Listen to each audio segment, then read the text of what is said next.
Bien, arrancamos entonces con la tercera parte de esta serie que estamos trabajando, que estamos estudiando y profundizando, titulada De pie hasta el fin, de pie frente al Cordero.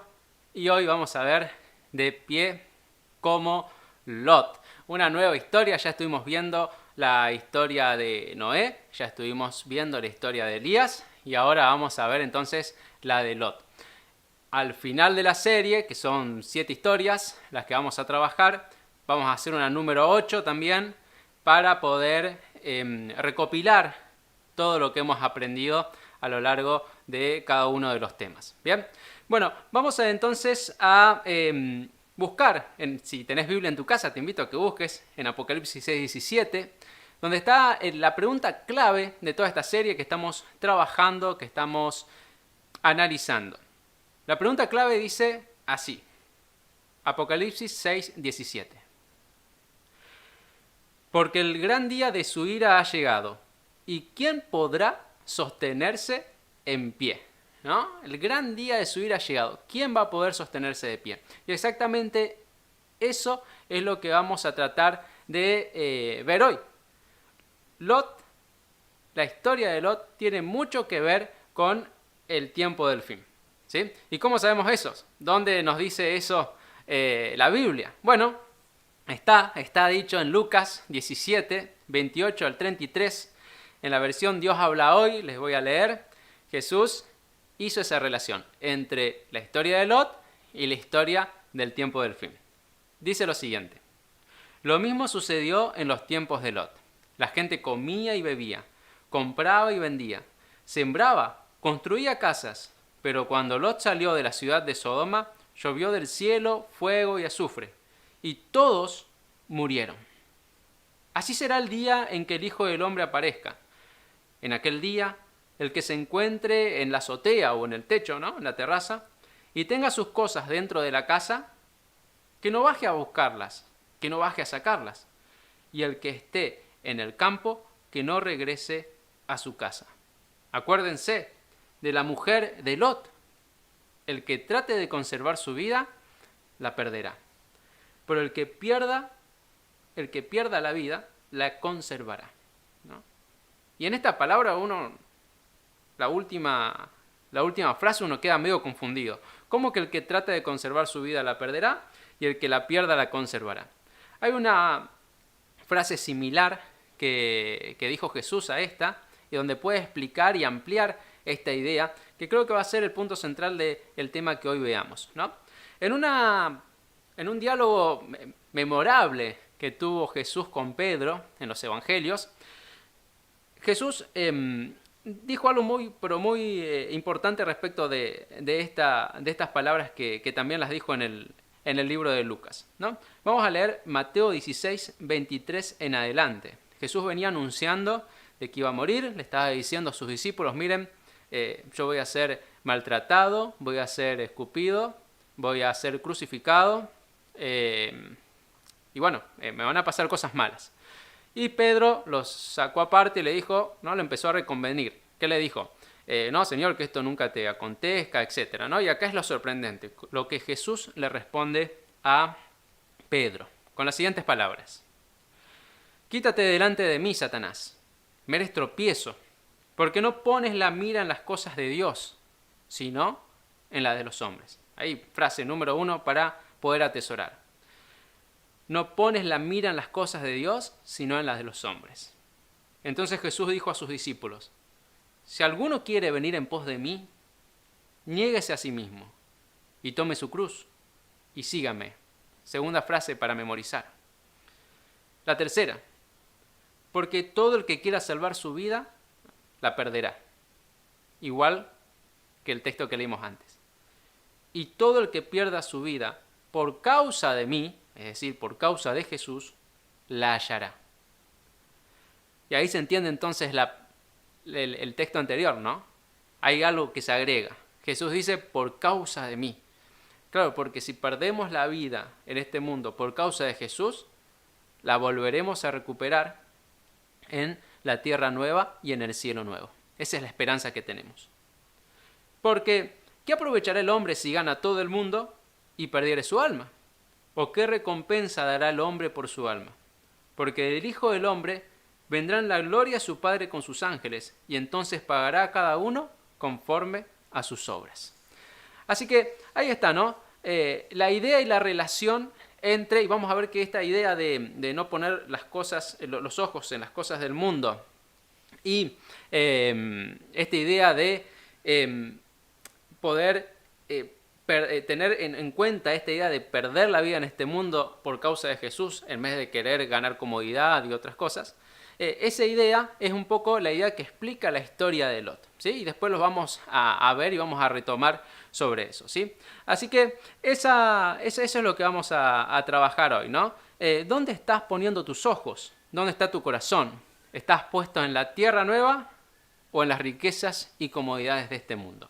Hablar de Lot, ¿sí? Hablar de cómo Lot fue salvo, de cómo se pudo mantener de pie, implica que hablemos de la destrucción de Sodoma y Gomorra, ¿sí? Famosísima y proverbial destrucción e historia. Y de esa destrucción se salvó Lot, ¿sí? Por esta razón, lo primero que vamos a ver, como hacemos siempre en estos análisis, primero vamos a ver la condición moral y social de Sodoma y Gomorra. Trataremos de aplicar, de ver si la sociedad de ese momento se puede comparar con nuestra sociedad de hoy. Y en la segunda parte entonces vamos a ver lo que Lot hizo o qué cosas podemos aprender de la historia de Lot, de la vida de Lot, para poder mantenernos de pie cuando Cristo venga. Bien, entonces vamos a empezar, ya dejando de lado la introducción, con el estudio que tenemos para hoy. La historia de Lot se encuentra en Génesis 1. Lot, como todos deben saber, era sobrino ¿de quién? De Abraham. Cuando Dios llamó a su tío para que se vaya a la tierra prometida, ¿sí? Abraham salió con todas sus cosas y Lot lo siguió, fue con él. Sin embargo, en el camino hubo muchos desencuentros y conflictos entre los siervos de Lot y los siervos de Abraham. Entonces, como la situación no daba para más, decidieron separarse. Fue en ese punto cuando Abraham siguió su camino y Lot decidió acampar en una llanura fértil cerca de las ciudades de Sodoma y Gomorra. Sin embargo, con el tiempo, cada vez Lot se fue acercando más y más y más a la ciudad de Sodoma hasta que terminó habitando adentro de la ciudad junto con toda su familia. Bien, entonces vamos a ver cuáles eran las características de estas ciudades y qué dice la Biblia al respecto, ¿sí? Tenemos 5 fragmentos de la Biblia que vamos a trabajar para analizar qué dice la Biblia a respecto a la condición moral y social de los seres humanos que vivían en ese momento en Sodoma y Gomorra. Bien, punto número 1. Génesis 13:13. En este momento en el cual Lot se aparta de su tío para ir hacia Sodoma o la región de Sodoma, la Biblia dice en Génesis 13:13, mas los hombres de Sodoma eran malos y pecadores contra Jehová en gran manera. ¿Sí? Bueno, este texto no necesita mucha explicación, ¿no? Después vamos a volver sobre él y lo vamos a ampliar. Pero, primera característica, había personas que eran malas y pecadoras contra Jehová, una abierta rebelión contra Jehová en gran manera. ¿Bien? Esa es la primera, entonces, característica. Vamos a la segunda característica. Génesis 18, 20 al 22. ¿Sí? En esta parte de la historia, ¿sí? El contexto es el siguiente. La ciudad de Sodoma fue cada vez más y más en su maldad, en su rebelión. Cada vez hizo más maldad y más rebelión, ¿no? Entonces Jesús, junto a 2 ángeles, en forma de seres humanos, visitan a Abraham antes de destruir las ciudades. ¿Sí? Estas 3 personas pasan por la casa de Abraham, por la tienda de Abraham, y se quedan allí a charlar con Abraham, ¿no? Y dice el texto en Génesis 18, 20 al 22. Entonces Jehová le dijo, Jesús sería a Abraham, por cuanto el clamor contra Sodoma y Gomorra se aumenta más y más, y el pecado de ellos se ha agravado en extremo, descenderé ahora y veré si han consumado su obra según el clamor que ha venido hasta mí. Y si no, lo sabré. Y se apartaron de allí los varones y fueron hacia Sodoma. Pero Abraham estaba aún delante de Jehová.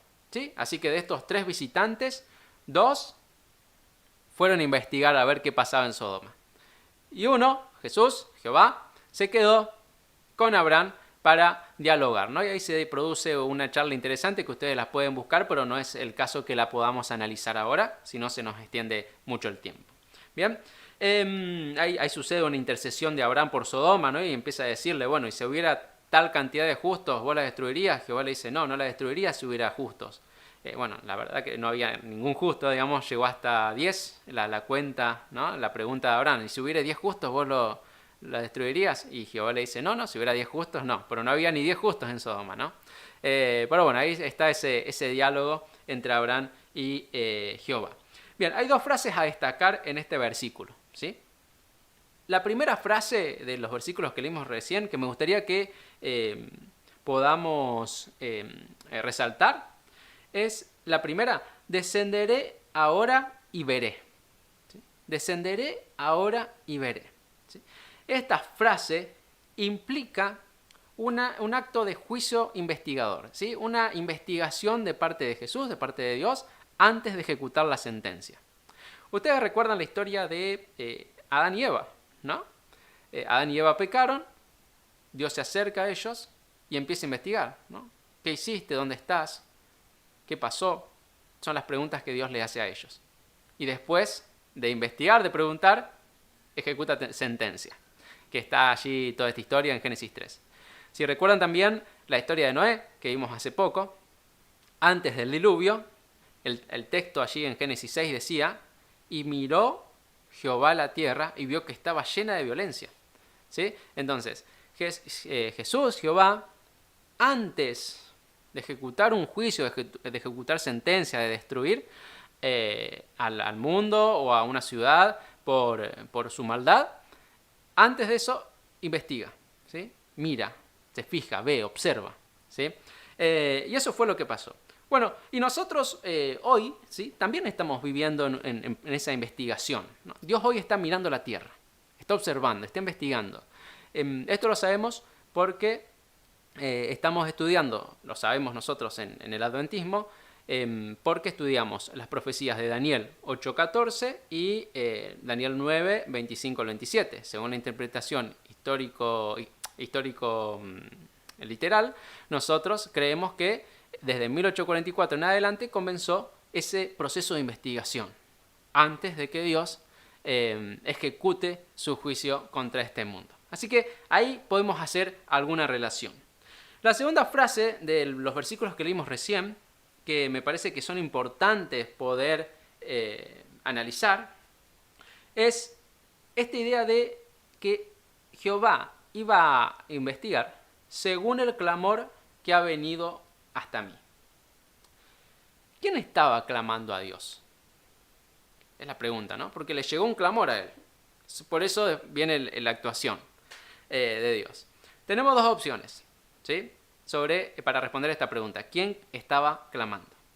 Una opción es que quienes clamaban a Dios podrían haber sido las mismas personas de Sodoma, que ante tanto sufrimiento, ante tanta maldad, ante tantas injusticias, ellos mismos puede ser que hayan estado clamando, ¿no?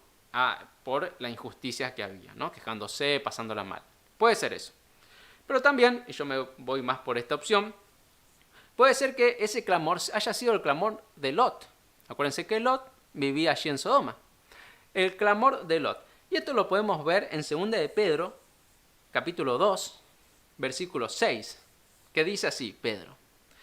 Y si condenó por destrucción a las ciudades de Sodoma y Gomorra, reduciéndolas a ceniza, y poniéndolas de ejemplo a los que habían de vivir impíamente, el versículo 7 dice, y esto es lo que más nos interesa, y libró al justo Lot, abrumado por la vergonzosa, o nefanda, dice otras versiones más difíciles, ¿no? Pero se refiere a eso, ¿no? Por la vergonzosa conducta de los malvados.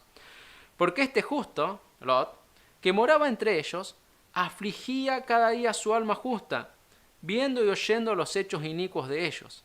Sabe el Señor librar de tentación a los piadosos y reservar a los injustos para ser castigados en el día del juicio, y mayormente aquellos que, siguiendo la carne, andan en sus malos deseos e inmundicias y desprecian el señorío de Jehová. Entonces, por este texto, ¿no?, en el cual dice de que Lot afligía cada día su alma y que el Señor lo libró de las tentaciones, quiere decir que ahí había un clamor de parte de Lot hacia Dios por las situaciones por la situación que estaba pasando Sodoma, ¿no? Entonces podemos decir que Lot era el que clamaba, ¿sí? Y no solo eso, hay que resaltar en este punto, ¿no?, antes de seguir avanzando, que Sodoma había tenido la oportunidad, y Gomorra, de conocer a Dios, a Jehová, al verdadero Dios, por lo menos en 2 ocasiones. La primera, cuando Sodoma y Gomorra entran en guerra y pierden la guerra, se llevan cautivos a gente de Sodoma y Gomorra, y el que los defiende y los libera es Abraham, ¿sí? Y ahí hay una interacción entre los reyes de Sodoma y Gomorra y Abraham, que en ese momento, bueno, Abraham le ha funcionado de testificación, ¿no?, para esos reyes. Entonces ahí ya han tenido una oportunidad de conocer al Dios verdadero. Es más, en esa escena Abraham le ofrece diezmos a Melquisedec, que es un tipo de Jesucristo, ¿no?, y lo reconoció como superior. Entonces, bueno, en esa escena ya los habitantes de Sodoma y Gomorra tenían la posibilidad de poder conocer al Dios Todopoderoso, ¿no? Sin embargo, siguieron con sus maldades. Y después, el segundo testimonio que recibieron era el constante testimonio de Lot. Lot vivía una vida piadosa, según el texto de Pedro, y una vida justa, ¿sí? Entonces, ahí tenían otro testimonio. Y se ve que tampoco le surgió efecto, ¿sí? Entonces tenemos ahí estas 2 características, ¿no? Hombres malos y pecadores en gran manera, una ciudad llena de injusticias. Y Dios ahí viendo, ya habían colmado la gota, o estaban por colmar la gota que rebalsaba el vaso, ¿no? Ya estaban ahí en la cuerda floja. Bueno, número 3. Diferentes formas de hacer el mal. El mismo texto de 2 de Pedro que recién leímos sigue diciendo, yo voy a simplificar un poquito el texto, sigue diciendo cuáles son las características de estas personas de Sodoma y Gomorra, y que de paso nosotros podemos ir viendo si hoy por hoy también las podemos encontrar en el mundo que vivimos, ¿no? El texto dice, estas personas eran arrogantes, insultan a los seres celestiales, su concepto de placer es entregarse a las pasiones desenfrenadas en pleno día. Eso dice el versículo 13, ¿no? Estoy leyendo ahora en la Nueva Versión Internacional. Tienen los ojos llenos de adulterio y son insaciables en el pecar. Seducen a las personas inconstantes. Son expertos en la avaricia. Pronuncian discursos arrogantes pero sin sentido. Seducen con los instintos naturales desenfrenados a aquellos quienes apenas comienzan a apartarse de los que viven en el error. Les prometen libertad, o ellos en sus discursos prometen libertad, pero ellos mismos son esclavos de corrupción, ya que cada uno es esclavo de aquello que lo ha dominado, ¿sí? Y esas características hoy todas las podemos ver. No voy a poner ejemplos de eso, ya voy a poner un ejemplo respecto al último punto. Cuarto punto, ¿sí? Hacían el mal de diferentes formas, era el tercer punto. Ahora el cuarto punto, ¿no? El cuarto texto que nos da una característica de cómo era esta sociedad en la ciudad de Sodoma y Gomorra. Ezequiel 16:49, ¿sí? Dice, he aquí que esta fue la maldad de Sodoma, soberbia, saciedad de pan y abundancia de ociosidad, ¿sí? Y después sigue diciendo, y no fortaleció la mano del afligido y del menesteroso, ¿sí? Así que ahí podemos ver y podemos relacionar un poquito con lo que estudiamos previamente, que el problema de Sodoma era que era una ciudad, los pobladores, egoístas, ¿sí?, soberbios, se saciaban de pan, tenían abundancia de ociosidad, o sea, mucho tiempo libre, ¿sí?, y encima no ayudaban al afligido y al menesteroso. Respecto a esto de la ociosidad, justo esta semana estaba leyendo un texto de este libro que se llama Mensajes para los jóvenes, que dice lo siguiente, en la página número 212. Dice, una de las salvaguardias, una de las protecciones más seguras contra el mal es la ocupación útil, es estar ocupados en algo de utilidad. Mientras que la ociosidad es una de las mayores maldiciones, porque el vicio, el crimen y la pobreza siguen en su estela.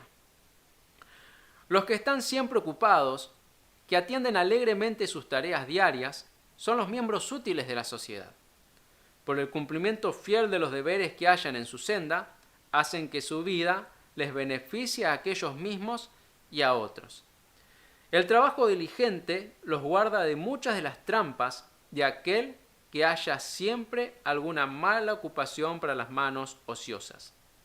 El agua estancada no tarda en corromperse, pero un arroyo que fluye imparte salud y alegría por la tierra. La primera es símbolo de los ociosos, el segundo de los laboriosos. Entonces acá nos remarca la palabra de Dios la importancia, la centralidad que tiene que las personas puedan trabajar, hacer trabajos útiles. A menor trabajo, mayor corrupción, mayor violencia, mayor maldad. Y eso es lo que pasaba a Sodoma. Mucha ociosidad, mucho tiempo libre, y lo destinaban a eso, a hacer cosas que no agradaban a Dios. Entonces vamos al quinto punto, que quizás es el más conocido, ¿no? Está en Génesis 19, 1 al 11, ¿no? Estos dos ángeles que primero estaban hablando con Abraham, después siguieron su camino, se dirigieron a Sodoma como hombres, como personas. Caída la tarde llegaron a la ciudad. Lot estaba sentado a la puerta de Sodoma, los vio, los recibió muy amablemente, se inclinó hacia ellos y les dijo: ahora, mis señores, les ruego que vengan a mi casa y se hospeden, laven sus pies, y por la mañana se van a levantar y seguirán su camino. Pero ellos dijeron: no, en la calle nos quedaremos esta noche. Imagínense, quedarse en la calle en una sociedad como la que hemos descrito.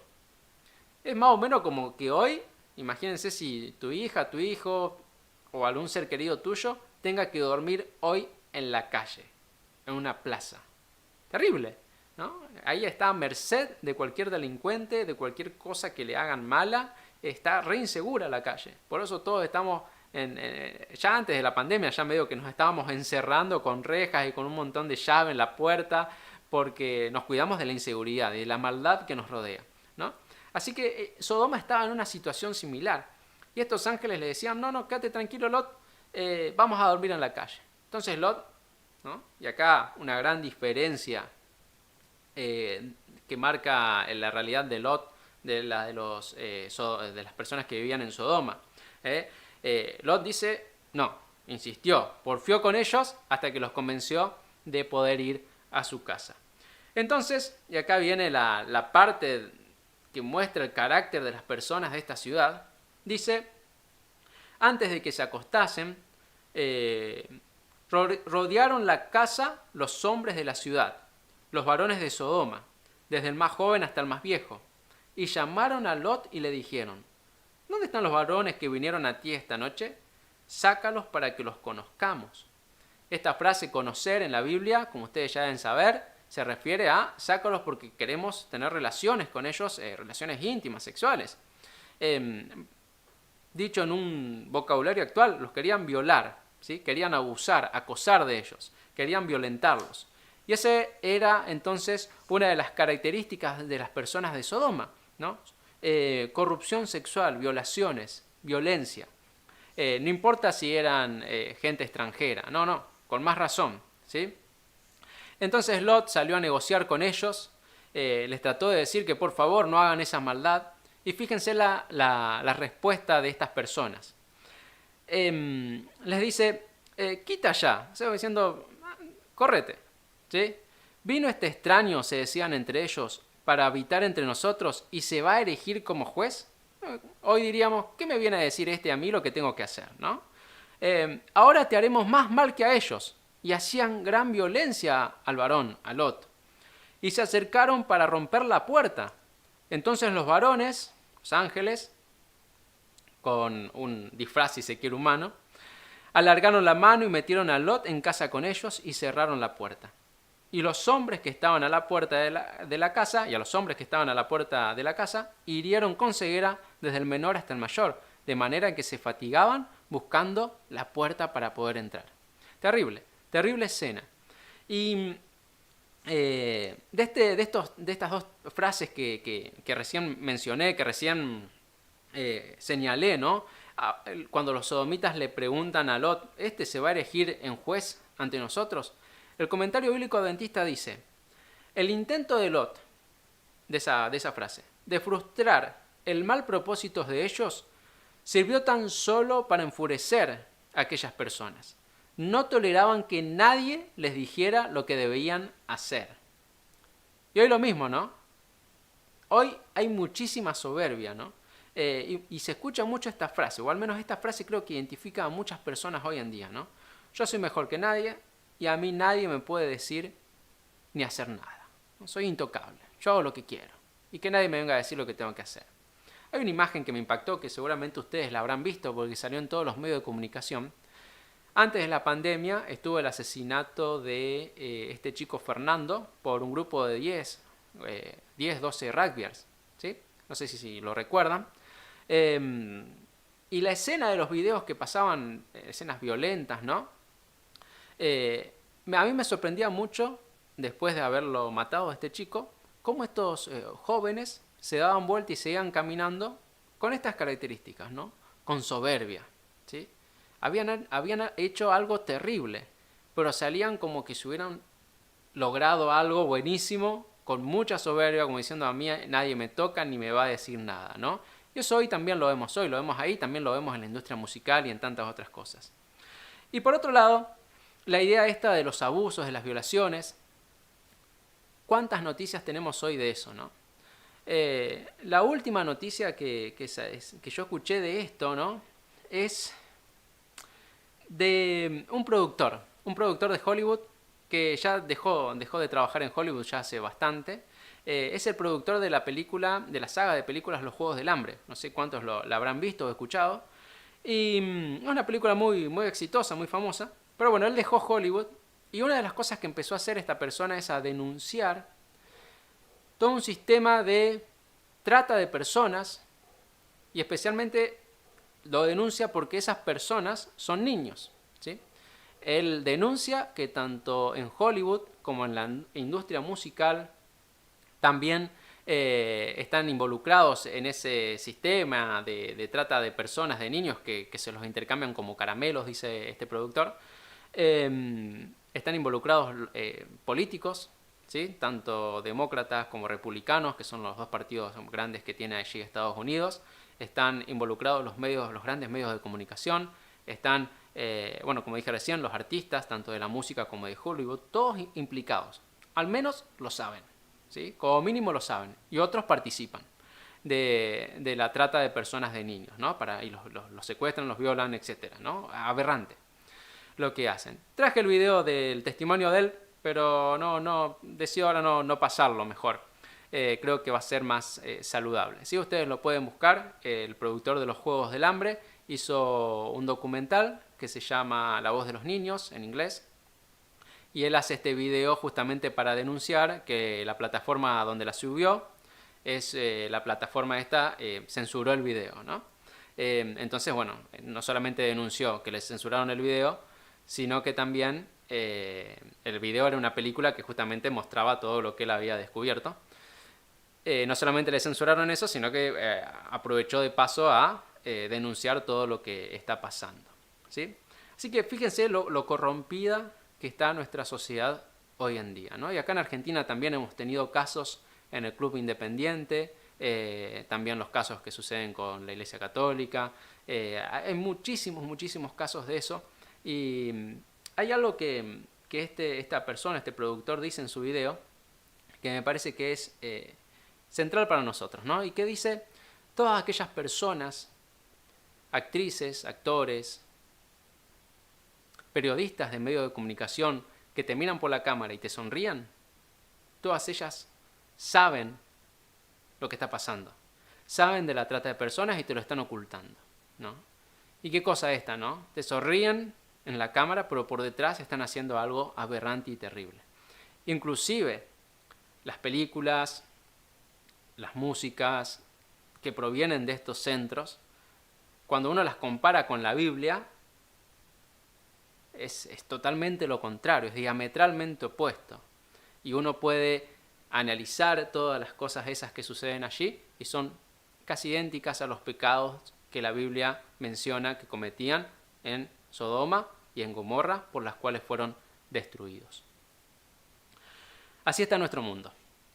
Bien, en este mundo que vivimos, parecido al de Sodoma y Gomorra, allí había una persona que era justa y que se mantuvo firme y fiel a Dios. Es Lot, como estuvimos diciendo hasta recién. ¿Cómo hizo Lot para mantenerse de pie? ¿Y qué podemos aprender de él para aplicar a nuestra vida hoy?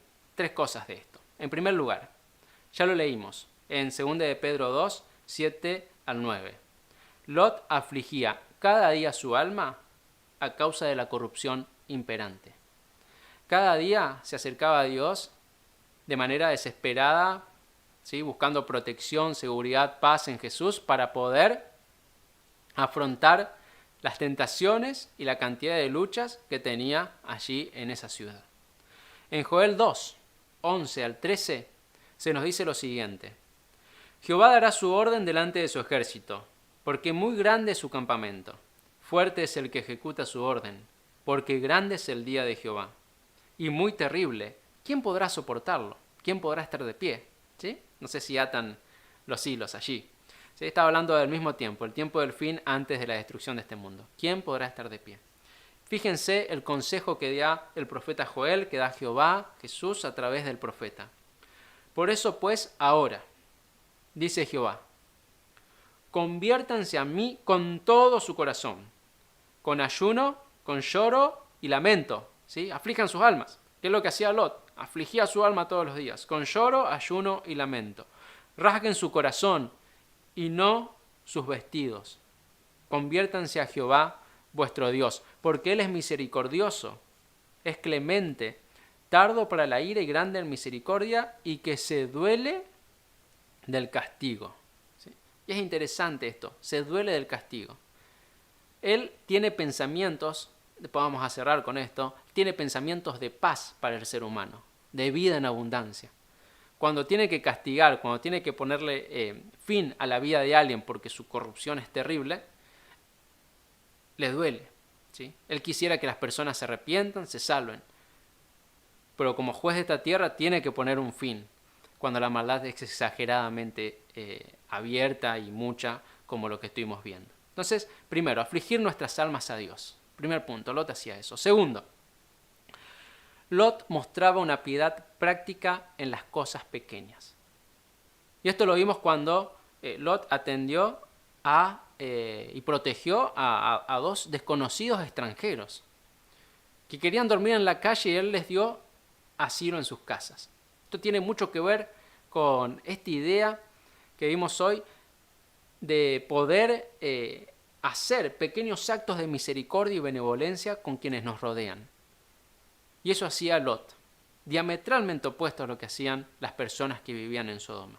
En Patriarcas y Profetas, página 154, se nos dice, comentando esta escena, lo siguiente: en la vida, todo acto, por insignificante que sea, tiene su influencia para bien o para el mal.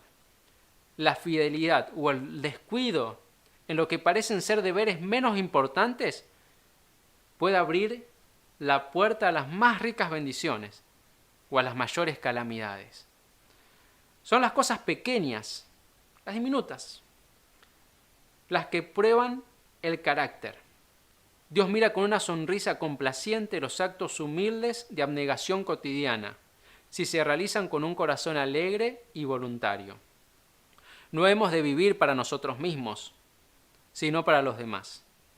Solo olvidándonos de nosotros mismos y abrigando un espíritu amable y ayudador, podemos hacer de nuestra vida una bendición.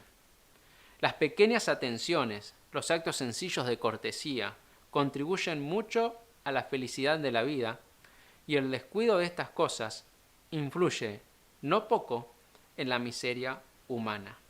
Entonces ahí estaba Lot, mostrando la piedad práctica, en algo sencillo.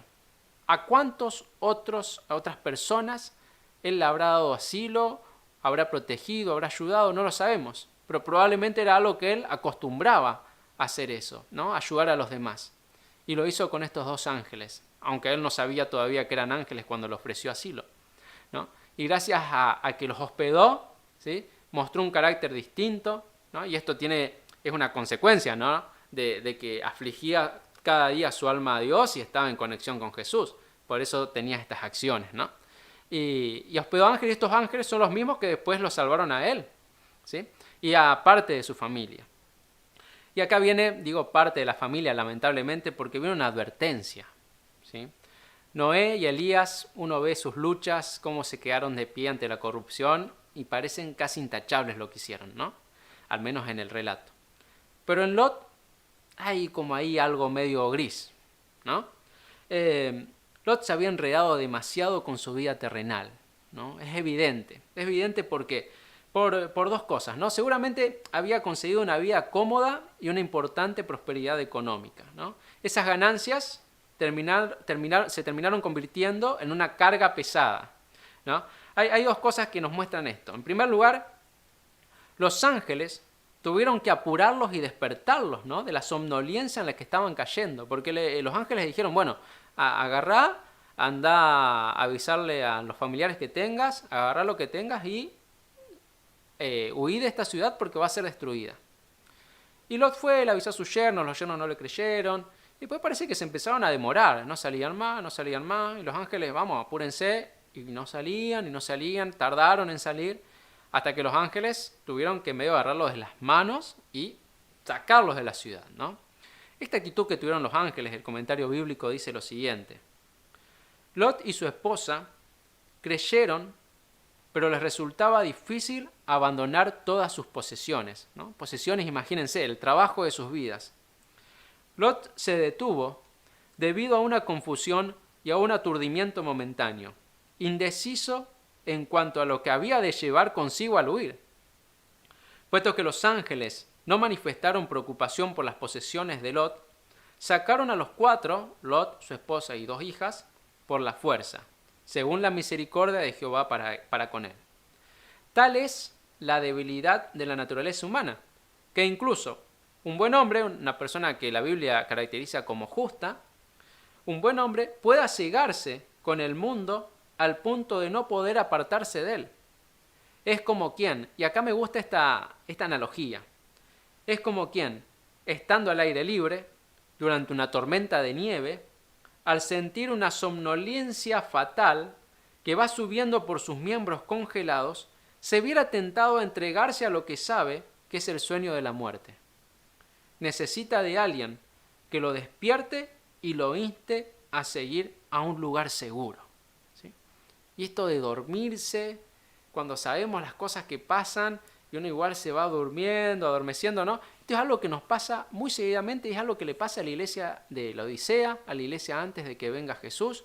Está la parábola de las 10 vírgenes que hablan de eso, ¿no? Que las 10 vírgenes antes de que venga Jesús, las 10 se durmieron, ¿sí? La somnolencia, el dormirse. Pero en Efesios, Pablo dice que no podemos dormir, que hay que despertarnos, ¿no?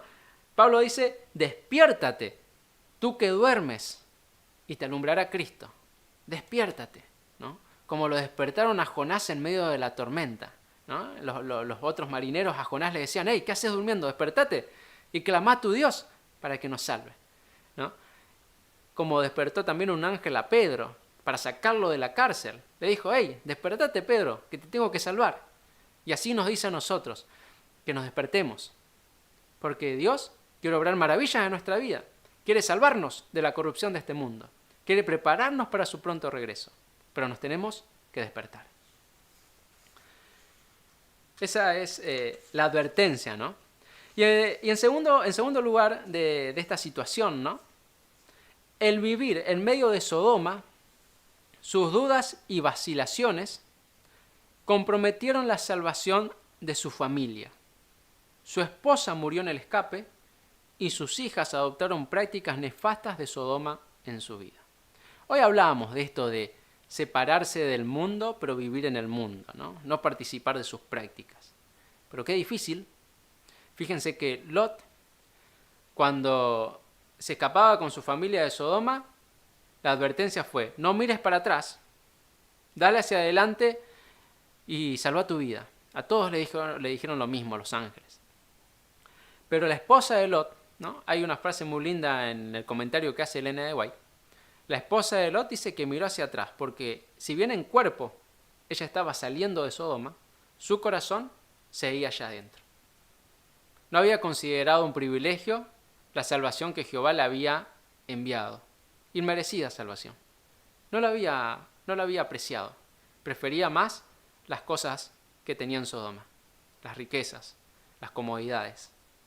Por eso miró hacia atrás. Aún escapando, su corazón seguía allá, Lo mismo le pasó a los israelitas en el desierto.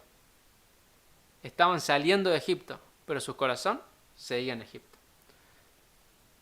Que no nos pase a nosotros lo mismo, que queriéndonos prepararnos para el pronto regreso de Jesús, nuestro corazón está acá. Nos decimos peregrinos, que andamos por el camino estrecho, que queremos salir de la corrupción que hay en este mundo. Pero nuestro corazón y muchas de nuestras actitudes terminan mostrando que en realidad queremos quedarnos más acá que encontrarnos con Jesús. Y esta actitud no solamente pone en riesgo nuestra vida, sino la vida de nuestros seres queridos. De tu esposa, de tu esposo, de tu mamá, de tu papá, de tus hijos, de tus hijas.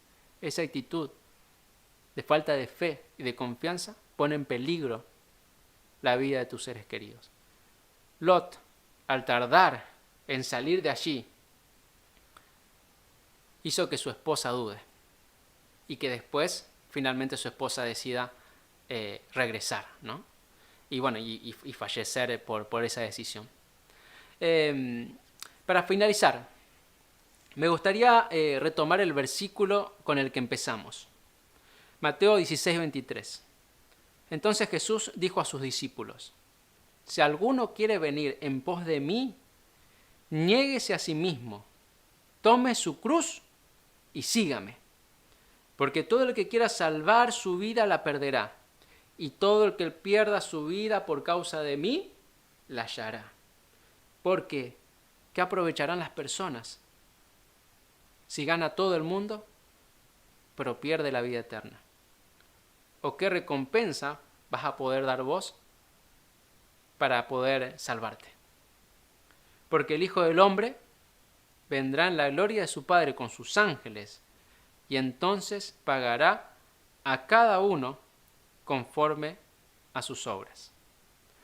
Mientras reflexionamos en nuestra vida y en lo que estuvimos hablando, en qué situación nos encontramos, mientras reflexionamos si realmente confiamos en Dios y en que Él quiere lo mejor para nosotros, mientras reflexionamos en esto, me gustaría compartirles un canto. Un canto que dice que Dios es bueno. Un canto que nos asegura de que Dios quiere lo mejor para nosotros, que podemos confiar en Él. ¿Sí? Lo vamos a ver para reflexionar y después les digo unas palabras de cierre para ya terminar con este tema que hoy hemos estudiado.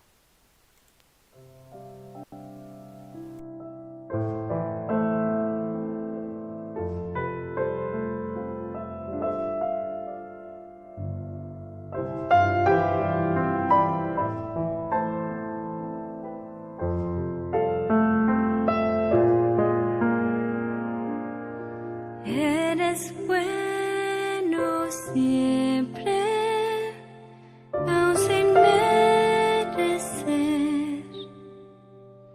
y por eso canto a ti, Dios mi Rey. Desde que era chica hasta el día de hoy, permanece siempre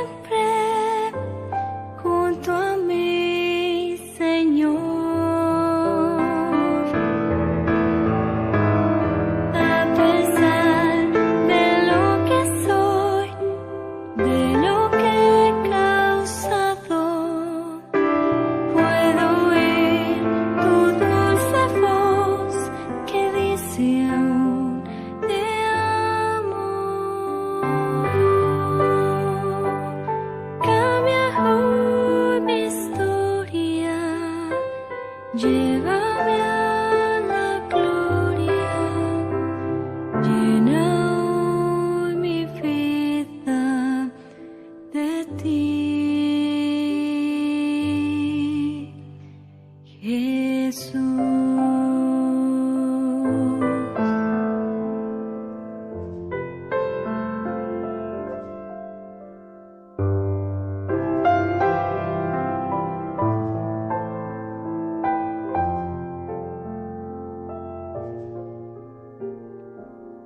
Sé que en el camino puedo tropezar,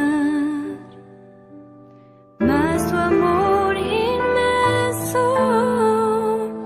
hazme contemplar.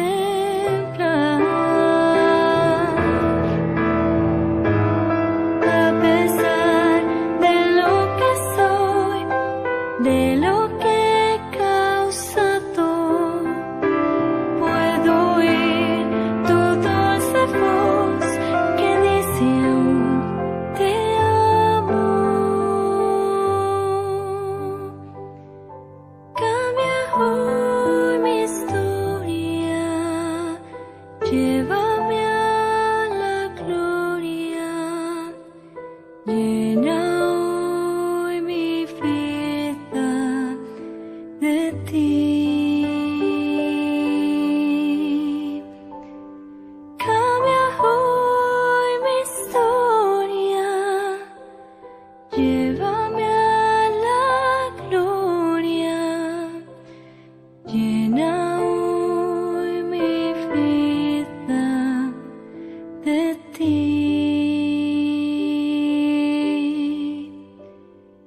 Jesús.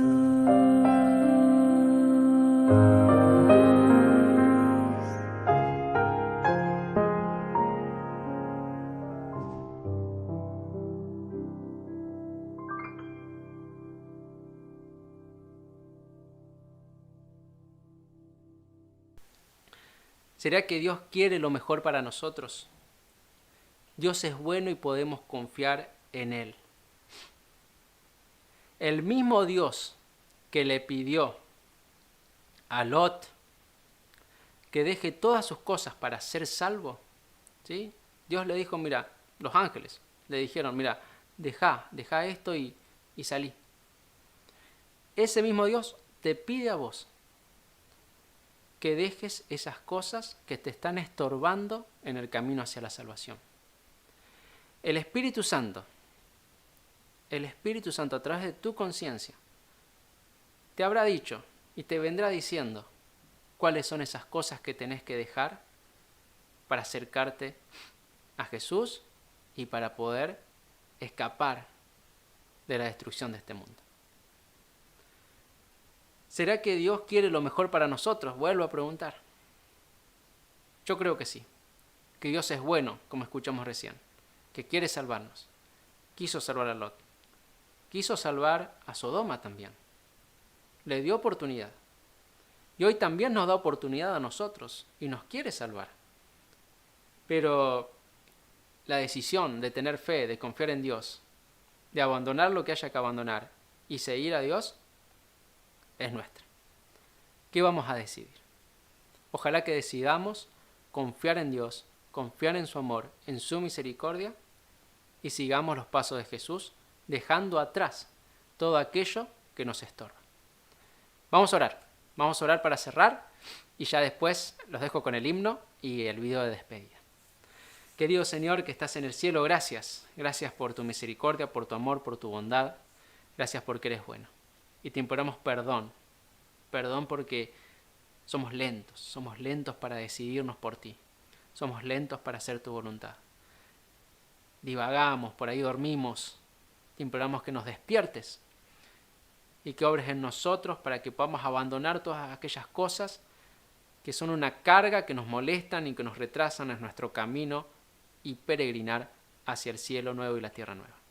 Te imploramos que reavives nuestra fe y que nos prepares para estar contigo cuando tú regreses. No solamente a nosotros, sino también a nuestros seres queridos y familiares. Te imploramos esto, Padre, en el sagrado nombre de tu Hijo Jesús. Amén.